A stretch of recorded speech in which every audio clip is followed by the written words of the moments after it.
So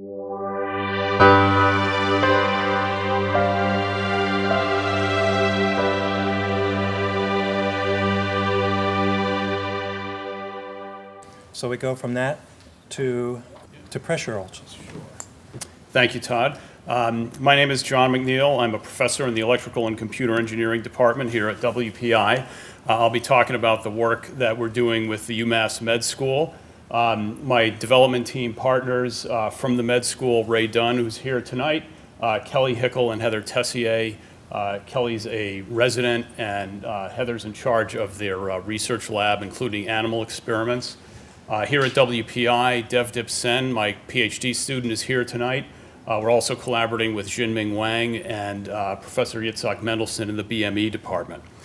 So here's a picture of a pressure ulcer, also known as a bed sore. They're nasty injuries, they're painful, they take months to heal if they ever heal. Very often people will go into the hospital for one thing, acquire a pressure ulcer, and it never heals, and very often it can be the cause of death.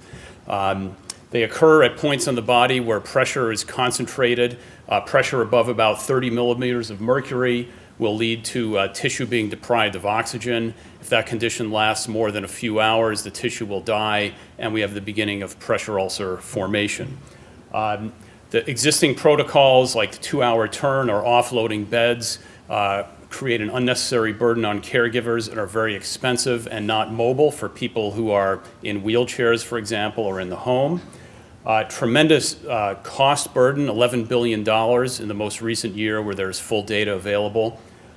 We conservatively estimate there are at least 2 million people who would benefit from this technology, an annual market of $120 million. The approach we're taking is a wearable patch the size of an electrocardiogram patch that will measure the local pressure, temperature, and humidity, relay that information to a base station, and an algorithm will monitor pressure, temperature, and humidity over time and issue an alert to the patient or a caregiver if action is necessary to relieve pressure and prevent pressure ulcer formation.